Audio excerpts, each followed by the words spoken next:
नाज़रीन, रुपया पैसा में आपको खुशामदीद कहते हैं। मैं हूं अली नासिर। आज जिस मौजू के ऊपर हमने गुफ्तगू करनी है वो ये गर्मा गर्मी है जो अब मईशत के हिसाब से रोज़ाना की बुनियादों पर अपोजिशन कर रही है। अब हुकूमत में नहीं रही नून लीग, अब रोज़ाना प्रेस कॉन्फ्रेंसें करते हैं। परसों जनाब साबिक गवर्नर मोहम्मद ज़ुबैर साहब ने प्रेस कॉन्फ्रेंस की, उसके अंदर उन्होंने जिक्र किया कि जी उनकी माशी पॉलिसियाँ जो थीं उनकी गलत तस्वीर पेश की गई। उसके साथ साथ उन्होंने एहतसाब के अमल के मुतालिक भी गुफ्तगू की। कल भी हमने प्रेस कॉन्फ्रेंस देखी जनाब मिफ्ता इस्माइल साहब की, जो कि साबिक वफाकी वज़ीर ख़जाना रहे, और उनके साथ मुसद्दिक मलिक साहब भी मौजूद थे। डॉक्टर मुसद्दिक मलिक साहब जो कि वज़ीर आज़म के जो है वो स्पोक्समैन हुआ करते थे। आइए देखते हैं कि जनाब मिफ्ता इस्माइल साहब ने कल क्या कहा। पाकिस्तान के ऊपर 30,000 अरब रुपए का लोन है, जो कि झूठ बात है। पाकिस्तान के ऊपर लोन है वो 24,952 अरब रुपए का था जिस दिन जून 30 के दिन हम हुकूमत छोड़ गए थे, उस दिन उससे भी कम था। पाकिस्तान के ऊपर जो एक्सटर्नल लोन है वो 70.2 बिलियन डॉलर्स का था 30 जून को। इसको भी 90-95 बोलते हैं।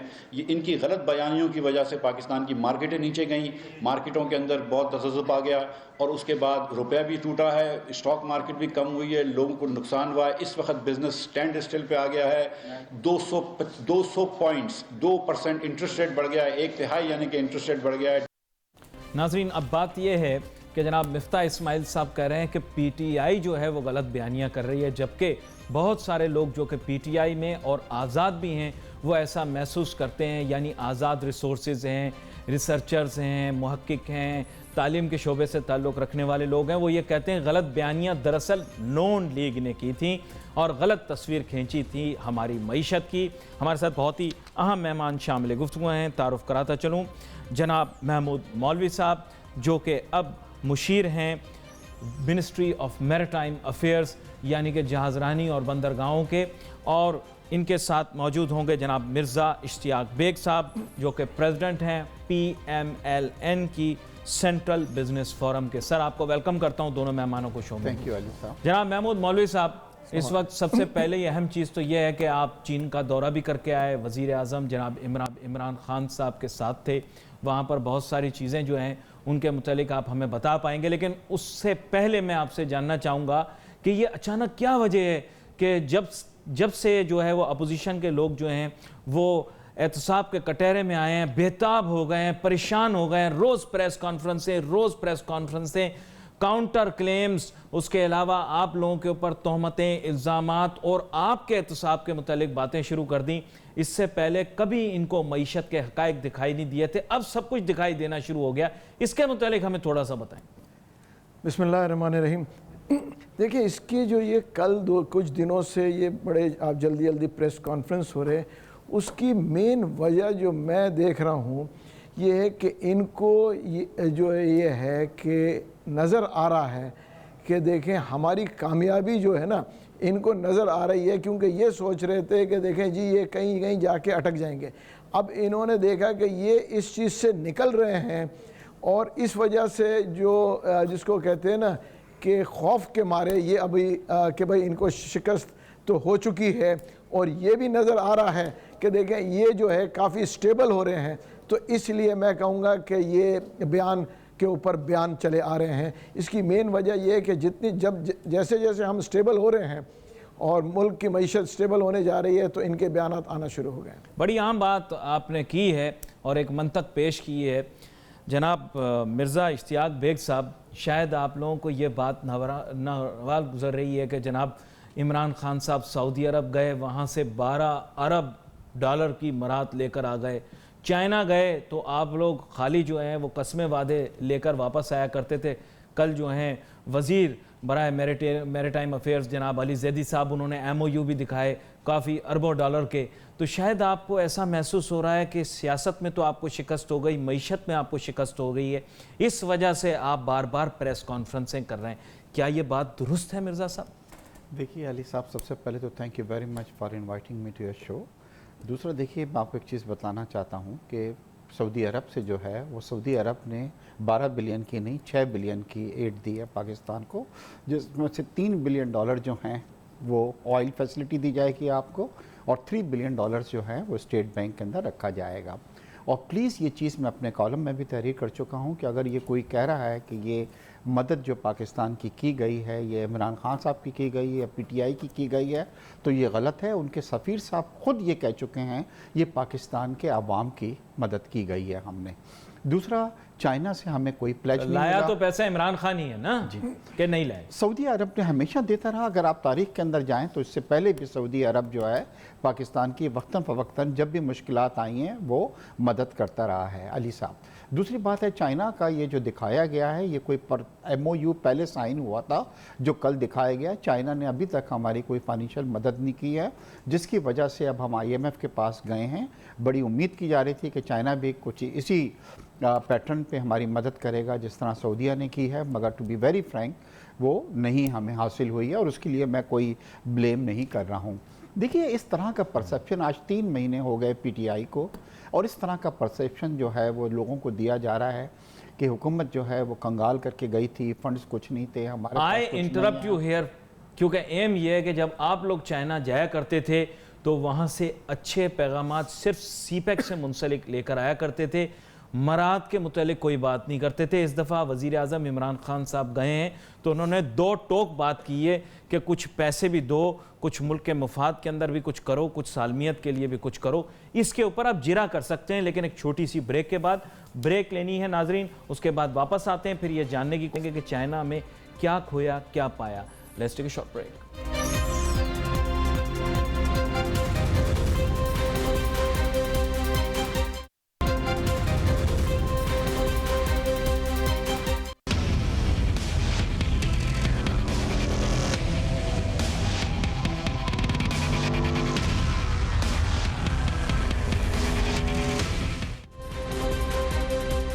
नाज़रीन, वेलकम बैक आफ्टर ब्रेक। गुफ्तगू हमारी जारी थी। ब्रेक पे जाने से पहले बात कर रहे थे तो बात आ गई चाइना के दौरे पर। तो जनाब महमूद मौलवी साहब, यहाँ पर मैं आपसे ये जानना चाहूँगा कि चीन के दौरे पर आप गए और जनाब मिर्ज़ा इश्तियाक बेग साहब कह रहे हैं कि आप लोगों ने ख़ास कुछ हासिल नहीं किया, असल तो सारा कुछ इन्होंने हासिल किया था। ये मौजूद थे CPEC के, इनसे पहले तो कभी इस मंसूबे का वजूद नहीं था। जो एग्रीमेंट अली जैदी साहब ने MOU दिखाया ये भी पुराना है, ब्रेक के दौरान ये कह रहे थे। तो मैं ये जानना चाहूँगा कि ये बेइंतहा मुफीद और जो मैं कहूँगा कि बेनिफिशियल जो दौरा रहा चीन का, इसको अपोजिशन अंडर प्ले क्यों कर रही है? देखिए, उसकी वजह यह है कि अपोजिशन अंडर प्ले इसलिए कर रही है क्योंकि वो कुछ ला नहीं सके। हम जो चीन का दौरा करके आए, देखिए मैं सिर्फ मैरीटाइम अफेयर्स के तरफ से कहूँगा कि $9 बिलियन की जो हम बात कर रहे हैं, ये हम वो पैकेज की बात कर रहे हैं जो कि सिर्फ कराची पे आने की बात कर रहे हैं। मैं पूरे मुल्क की या CPEC की बात नहीं कर रहा हूँ।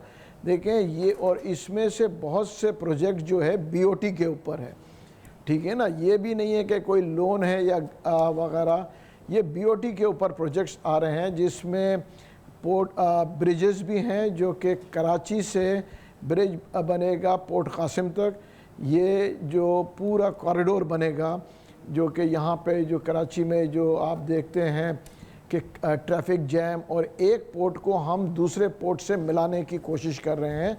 इसके ऊपर चाइनीज़ से बात हुई है कि ये जो है कॉरिडोर बनाएंगे। एक ये है, दूसरा जो है बल्क टर्मिनल की बात हो रही है, जो कि बल्क टर्मिनल बनेगा कराची पोर्ट में। इसके अलावा हम बात कर रहे हैं कि मैरीटाइम यूनिवर्सिटी बनाने की बात हो रही है मरीन एकेडमी में, ठीक है ना। ये सारे प्रोजेक्ट्सों की जो बात हो रही है ये कराची के लिए हो रही है, और ये मैं हमारे दोस्त से ये कहूँगा कि इसमें कोई दो राय नहीं है, क्योंकि मैं इन मीटिंग्स में ख़ुद शामिल था। तो मैं ये नहीं कहूँगा कि ये पहले थे, और अगर ये कह रहे हैं कि ये पहले का MOU हुआ है तो हमें दिखा दे कि पहले का MOU जो कि शिपिंग के ऊपर कराची में अगर कोई चीज़ हुआ मैं भी देखना चाहूँगा कि क्या हुआ। अच्छा, यहाँ एक चीज़ का और भी इजाफा करता चलूँ कि इस दफ़ा जब इमरान खान साहब गए हैं तो ऐसा महसूस हुआ है कि ये स्ट्रॉन्ग मैसेज लेकर गए हैं कि पाकिस्तान के इंटरेस्ट को प्रोटेक्ट किया जाएगा, और CPEC के मंसूबे जो हैं उसमें पाकिस्तान के मुफादात को टॉप प्रियोरिटी यानी तरजीहात की फहरिस्त में सबसे ऊपर रखा जाएगा, और मुल्क की सालमियत पर कोई कॉम्प्रोमाइज़ नहीं होगा। और सच्ची बात यह है कि we will deal as friends and this relation will be equitable. ये बात दुरुस्त है? बिल्कुल ये बात दुरुस्त है, बल्कि देखें बहुत सी जगहों पे ये भी बात हुई कि देखें हमने ये तक कहा कि जो हमारे चीनी भाई थे उनसे ये बात हो रही थी कि देखें एक भाई दूसरे भाई के साथ, हम अच्छे वक्तों में देखें, अगर हम 30-40 साल पहले चले जाएं तो हम चाइना को साइकिल एक्सपोर्ट करते थे, ठीक है ना। आज चाइना दुनिया भर को एक्सपोर्ट कर रहा है। तो हमने उनसे कहा कि देखें कुछ हमारे हालात जो ख़राब हुए हैं वो पिछली गवर्नमेंट या जो भी वजूहत थे आपको सबके सामने हैं। आज जो हम बात कर रहे हैं, हम तरक्की की जो बात कर रहे हैं, उसकी वजह क्या है? देखिए उनका कॉन्फिडेंस क्यों है, क्योंकि उनको ये चीज़ तो वाज़ेह है कि करप्शन के ऊपर हमारा कोई कॉम्प्रोमाइज़ नहीं है। देखिए हमारे बहुत सारे जो चीज़ें ख़राब हो गई वो करप्शन की वजह से ख़राब हुई हैं। वरना देखें बहुत से लोग पहले भी आते हैं, उनकी वजह ये है कि वो कहते हैं कि हम पहले आते हैं तो हर जहाँ हम कोई चीज़ शुरू करते हैं वो कहते हैं कि जी हमारा जो साइड पे रख लेना। वो चीज़ों को हमने ख़त्म किया। हम तो कह रहे हैं देखिए जो भी चीज़ें ला रहे हैं हम ट्रांसपेरेंट ला रहे हैं। हम कोई जितने लेके आ रहे हैं, जो प्रोजेक्ट भी हम लेके आ रहे हैं G2G लेके आ रहे हैं, ताकि ज़्यादातर, ताकि ये ना कोई कहे कि देखिए जी प्राइवेट कॉन्ट्रैक्ट्स था, इसमें लोगों ने पैसे बनाए, और बहुत सारी जो बातें आम हालत में लोग करते हैं। तो जितने प्रोजेक्ट्स आ रहे हैं, देखिए ये चाइनीज़ के जो बड़े बड़े जो हैं इदारे जो हैं उनके साथ हम कर रहे हैं, कोई ऑफशोर कंपनीज के साथ नहीं कर रहे हैं। मिर्ज़ा इश्तियाक बेग साहब, बुनियादी बात यह है कि आपने सीपैक के अंदर पाकिस्तान को वीकर पार्टनर बना दिया था जब आपकी गवर्नमेंट थी। आप लोग पाकिस्तान के इंटरेस्ट को सही से वॉच नहीं कर रहे थे, जैसे कि महमूद मौलवी साहब भी अभी बता रहे हैं। उस गुफ्तगू से मैं अखज़ कर सकता हूँ। और आप लोगों ने कुछ ऐसी कॉम्प्रोमाइज़ की थी जिसकी वजह से पाकिस्तान की प्रायोरिटीज़ जो थी वो अंडरमाइन हो गई थी और परहैप्स चाइनीज़ इंटरेस्ट्स प्रिवेल कर गए थे। इस चीज़ को आप डिफेंड करके बताएं ना, तो आपकी बात मानेंगे। पहले बात तो मैं बड़े ज़िम्मेदारी के साथ एक चीज़ बताना चाहता हूँ और महमूद भाई को बतलाना चाहता हूँ कि अगर कोई ये कह रहा है कि $9 बिलियन की पाकिस्तान को कोई पैकेज मिला है या इमदाद मिली है इस टूर पे जो गए थे, तो मैं आपको बतला रहा हूँ कि ये बात सही नहीं है। चाइना ने जिस तरह सऊदीया ने हमें $6 बिलियन की मदद फराम की है, चाइना से हमें नहीं मिली है कोई मदद। अब आ जाइए, हमारे साथ इस वक्त जो प्रॉब्लम आ रही है मेरे ख्याल से वो इस वक्त चाइना के साथ हमारी जो सबसे इम्पॉर्टेंट टॉपिक था जो इस बार डिस्कस हुआ है वो ये हुआ है कि चाइना की हमारी इंपोर्ट जो हैं वो बहुत बढ़ गई हैं, जो $12 बिलियन पे पहुंच गई हैं, जबकि पाकिस्तान की जो एक्सपोर्ट है वो $1.75 बिलियन तो ये तो महमूद साहब ने भी कहा और चाइना से हमारा क्या हुआ है कि बहुत ज़्यादा उनके फेवर के अंदर ट्रेड जा रहा है, बायलैटरल ट्रेड। हमने चाइना से इस बार ये कहा है और पाकिस्तान बिजनेस काउंसिल ने भी और federation of Pakistan chamber of commerce जिसका मैं वाइस प्रेसिडेंट रहा हूँ, उन्होंने इस बार ये हुकूमत को तजवीज़ दी थी कि चाइना से बात की जाए कि जिस तरह बांग्लादेश और एशियान कंट्रीज़ को उन्होंने फ्री ट्रेड दिया हुआ है, यानी कि वहाँ की जो मसनूआत जाती हैं उस पर कोई ड्यूटी नहीं लगाई जाती है। अगर वो पाकिस्तान को ये फैसिलिटी देते हैं तो हमारी एक्सपोर्ट $4 बिलियन बन के खेलें, पाकिस्तान, श्रीलंका और बांग्लादेश तीनों टीमें बन के ना खेलें। आप नून लीग का नुमाइंदा होकर बताएं। आपसे एक रिक्वेस्ट है कि खुदारा सीपैक को आप खराब नहीं करें। सीपैक एक हमारा जो है बहुत अच्छा प्रोजेक्ट है, पाकिस्तान की ये बैकबोन है और पाकिस्तान आप देखेंगे कि 1% GDP हमारी बढ़ेगी। इस तरह बात करके कि हमने अच्छा नेगोशिएट नहीं किया और अब जो है PTI आके इसको नेगोशिएट करेगी, इससे क्या है कि चाइना के अंदर भी वही हालात हो जाएंगे कि अगर उनको पता लगेगा कि ये सीपैक जो है, देखिए उन्होंने $65 बिलियन है पाकिस्तान में इन्वेस्ट कर रहे हैं उस वक्त, जबकि कोई और कंट्री हमारे यहाँ कोई इन्वेस्ट करने को तैयार नहीं है। सॉरी, ये कोई हर्फ आखिर नहीं होता। सीपैक कोई मुकद्दस खुदा ना खास्ता कोई ऐसा कोई प्रोजेक्ट बन गया कि जिसके बारे में ना कोई बंदा अपनी राय दे सकता है ना इसके बारे में कोई बात कर सकता है। इश्तियाक भाई, हम जो बात कर रहे हैं ना, जो मैं 9 बिलियन की बात कर रहा हूँ, ये मैं BOT के ऊपर प्रोजेक्ट्स की बात कर रहा हूँ जो कराची में इमदाद की बात कर रहा था। जी हाँ, नहीं, लेकिन आप ये जो बात कर रहे हैं, ये मिर्जा साहब मैं थोड़ा सा यहाँ पर आपको वजाहत करता चलूँ कि बुनियादी तौर पे सीपैक हो या कोई भी और मंसूबा हो पाकिस्तानियों के हक में और पाकिस्तानियों की खासतौर पे मुफादात के तहफ़्फ़ुज़ के लिए अगर कोई बात कर रहा है तो उसमें कोई बुराई नहीं है। अगर इस बेसिस के ऊपर रीनिगोशिएट होता है महमूद मौलवी साहब, तो कोई बुराई तो नहीं है। अगर पाकिस्तानियों को ज्यादा मिलेगा तो इसमें क्या बुराई है? देखिए, हम तो कोशिश करेंगे कि जो पाकिस्तान का इंटरेस्ट है उसको सेफगार्ड करने के लिए, देखिए ना, हम बैठे हुए हैं ना, देखिए हमें किसी दूसरों के मुल्क से वो अपने तरफ से पूरी कोशिश करेंगे अपने आप को सेफगार्ड करने को और अपने इंटरेस्ट में हम अपने तरफ से करने की कोशिश करें। हम बेसिकली देखिए, अभी हमारी बात जो हो रही है UAE के गवर्नमेंट से भी हो रही है चाहिए यहाँ पे। ये भी मैं बता दूं, अभी तो मैं इस पर सिर्फ चीन के दौरे पर डिस्कस कर रहा हूँ, हम तो यूएई गवर्नमेंट से भी कुछ प्रोजेक्ट्स के ऊपर बात कर रहे हैं जो कि पोर्ट के सिलसिले में। देखिए अली साहब, मैं एक चीज़ ऐड करना चाहता हूँ, इतनी अच्छे कारनामे अगर किए जा रहे हैं तो मैं ये नहीं कह रहा, ये कोई मीडिया नहीं कह रहा, कल चीफ जस्टिस ऑफ पाकिस्तान ने ये रिमार्क्स दिए हैं कि हुकूमत में ना सलाहियत है और ना अहलियत है और ना मनसूबाबंदी की जो है वो कोई कर सकते हैं।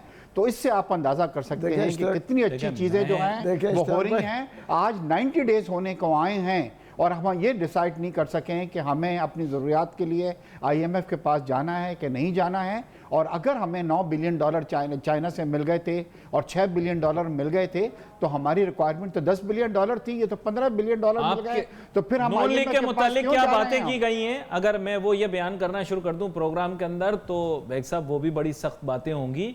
बेहतर ये है कि वो, क्योंकि एक ऐसा इदारा है जिसके ऐसा इदारा है जिसके कमेंट्स के ऊपर आप गिरा नहीं कर सकते, तो फायदा क्या बात करने। ये बयानात जो दिए हैं किसी बेसिस पे तो दिए हैं ना चीफ जस्टिस ने, ये मैंने नहीं कहा। देखिए चीफ जस्टिस साहब के हम बहुत एहतराम करते हैं। चीफ जस्टिस साहब जो दूसरे बयानात आप लोग के अगेंस्ट देते हैं उसको तो आप लोग दिल से उसको अभी नहीं सामने लाते ना बेसिकली, क्योंकि उस पर डिस्कस नहीं हो सकता। सनद बना लेते हैं। मेरा इसके बारे में बतलाइए कि सलाहियत और अहलियत के बारे में इसके बारे में आपको नहीं बता सकते महमूद मौलवी साहब, क्योंकि कानूनन इस चीज की इजाजत नहीं है कि बेसिकली चीफ जस्टिस साहब के रिमार्क्स के मुतालिक कोई बात करे।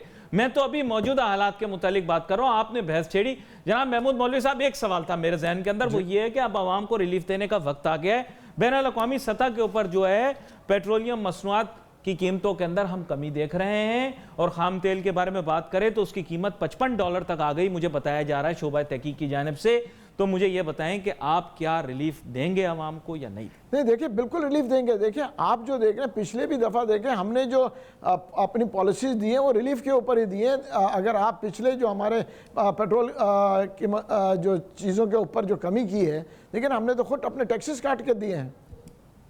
यानी आप ये क्लेम कर रहे हैं कि आपने रिलीफ दी है, मजीद आगे रिलीफ देंगे? बिल्कुल, मजीद आगे इंशाल्लाह रिलीफ देंगे। ज़्यादा और रिलीफ हो गया तो फिर पता नहीं कि क्या हालात होंगे, क्योंकि ऑलरेडी कल मितफा साहब ने एक प्रेस कॉन्फ्रेंस की है जिसमें बतलाया है कि इंटरेस्ट रेट जो है वो 3 गुना बढ़ चुका है इस वक्त जब से आए हैं। कोई 3% जो है वो बढ़ा दिया गया। इन्फ्लेशन जो है हर महीने जो है इन्फ्लेशन के अंदर इजाफा हो रहा है। इलेक्ट्रिसिटी के प्राइसेस बढ़ गए हैं, गैस के प्राइसेस, CNG के प्राइसेस, इन्फ्लेशन हमारा बढ़ रहा है। ये 3 महीने में हुकूमत ने रिलीफ दिया है अवाम को, और अगर अनदर 3 मंथ्स के अंदर अगर आप कह रहे हैं कि ऐसे ही रिलीफ मिलेगा तो मेरे ख्याल से बहुत ज़्यादा मतलब मीशत जो है, ऑलरेडी बिजनेसमैन जो है इस वक्त जो है अनसर्टेनिटी की वजह से आप देख रहे हैं कि इस वक्त हमारा स्टॉक एक्सचेंज की क्या सिचुएशन जा रही है। फर्दर कोई इन्वेस्टमेंट हमारी नहीं हो रही है, और अब ये सुनने में आ रहा है कि फर्दर प्राइसेस इलेक्ट्रिसिटी के जो हैं वो और बढ़ रहे हैं। तो आप ये मुझे बताएं कि इस रिलीफ के आप जिक्र कर रहे हैं। चलिए वक्त कम है, मेरे पास क्लोजिंग रिमार्क्स लेते हैं महमूद मौलवी साहब के। जी महमूद मौलवी साहब, इसके ऊपर अपनी राय का इजहार करें। देखिए मैं इस पे ये कहूँगा कि देखें अभी हमारे 90 दिन पूरे हो गए ना, ठीक है ना, अशरफ भाई कह रहे हैं। देखें एक चीज़ मैं बता दूं, हम अभी भी यही कह रहे हैं, पहले भी यही कह रहे हैं कि हम जिस सिमत में जा रहे हैं वो सिमत बिल्कुल सही है, और इंशाल्लाह ये आने वाला वक्त बताएगा कि हम सही है या नहीं है। मेरे ख्याल से इसके ऊपर हम बहस कर रहे हैं। जनाब इश्तियाक बेग साहब ठंडी आएँ भर रहे हैं यहाँ पर, वो आपकी बातों को मानने के लिए मतलब देखिए वक्त ही बता सकता है। थोड़ा हम ये तो नहीं कह रहे हैं कि 5 साल का इंतजार करें जैसे कि हमने पिछली गवर्नमेंट का किया, हम तो कह रहे हैं थोड़े से वक्त में आपको नजर आ जाएगा। साहब सिर्फ एक चीज़ आपको ऐड करना चाहता हूं कि ये 50 लाख घर और 1 करोड़ मुलाजमत की जो बात की है, इसके लिए ज़रूरी है कि आपकी GDP जो है वो 7% हो। आप लोगों ने ऑलरेडी जो हमने 6% GDP अचीव की थी वो आपने रिवाइज करके 5% पे आ गए। मुख्तसर चंद सेकंड का जवाब महमूद साहब, मेरे वक्त बिल्कुल खत्म हो गया। जी महमूद साहब। नहीं देखें, एक चीज़ मैं आपको बता दूं कि ये जो आप कह रहे हैं, देखें आपका व्यू पॉइंट ऑफ थोड़ा सा फ़र्क है। हम ये देख रहे हैं कि ये जो 50 लाख घर की भी हम बात कर रहे हैं कि ये 5 साल के अंदर इसमें मेजर पोर्शन हम जो है ना इसको कंप्लीट कर लेंगे, ये हम आपसे कह रहे हैं। देखिए इसकी मेजर पोर्शन, मैं ये नहीं कहूंगा आपको दावे, पैसा कहां से आएगा वो तो मुझे बतला दें। देखिए पैसा आएगा है, बजट जो है डेफिसिट में जा रहा है। किसी और दिन इस बहस को आगे देखिए पैसे इंशाल्लाह आप खुद देखेंगे कि पैसे कहां से आएगा।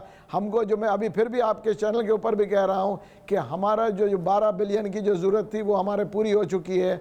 फिर भी हम अगर IMF से ले रहे हैं, वो आगे के लिए ले रहे सर हैं। फिर IMF के चलिए। पास क्यों बैठे असद उमर इस साहब? बहस को किसी और दिन आगे लेकर चलेंगे। आज के हमारे प्रोग्राम का वक्त खत्म हुआ। चाहता है दोनों मेहमानों का बहुत बहुत शुक्रिया। शरीफ लाए नाज़रीन, we wait for your messages on Facebook. Ali Nasir हमारी टीम को इजाजत दीजिए। अल्लाह हाफिज।